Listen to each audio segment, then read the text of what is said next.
every human has their own style in making boards. The boards that I shape are different than anybody else's.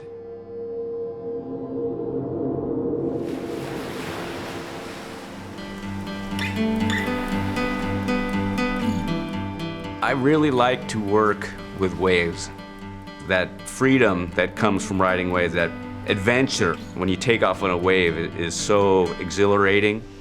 And from that, I take to the shaping room and shape boards that make my ride going surfing all the better. I started making boards because it felt like that was what I needed to do. A lot of people look at the Alaia and don't understand it, and they'll tell you it's a waste of time.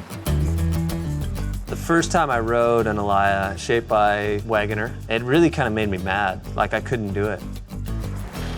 The Alaia likes to go sideways, down the line of a wave, and what makes it special, since it has no fins, is that it can slide. It's really hard just to even go straight. It was a struggle, but I battled through it, and once I got over this hump, everything syncs up, and you're on the right wave, and the glide clicks in. It was like enlightenment. Nothing feels better than somebody saying something doesn't work, and then you take it out and make it work really well. I like to ride certain boards. Those are the boards I make.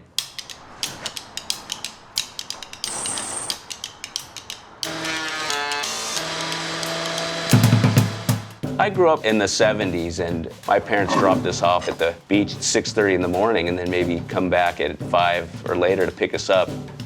I started making my first surfboards when I was 16. I don't do it for the money. I do it because I like to make boards. You can tell a lot about a guy by looking at a shaping room. And that's what makes a guy like Jon so unique, is he has this environment that he goes into every day, and he handcrafts these beautiful boards. Surfboard makers actually have to be really dedicated because you spend so much time by yourself in a small room. I think it's fairly normal, but I think a lot of people think I'm a little off. Something so natural about it in the way that the board skims across the water. It just brings you somewhere else. What's happening, bud? Just hanging out. I think Jon is connecting the dots from modern surfing, the ancient Hawaiians. The roots of the industry, that original Hawaiian thing where you have just a man, a woman, or a kid, a piece of wood, and a wave. It's that original joy of riding boards. Riding an Alaia board makes you feel like you've kind of found the soul of surfing. Well, the surfboard industry the last 10 years has gone through a lot of changes. There's a lot of mass production, a lot of overseas board making. As board makers, we want to survive in making surfboards here in the United States. The Alaia board is special because it took everything I was doing before that had rules and turned those rules upside down. The first time I caught a wave with an Alaia felt really similar to the first wave I ever caught as a child.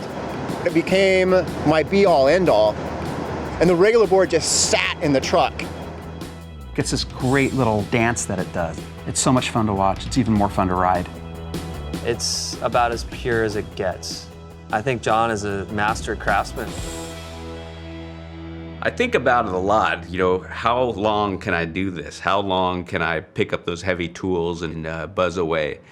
It's hard to compete with mass production, and everybody was afraid it was just going to get swallowed up, but a lot of us are still here.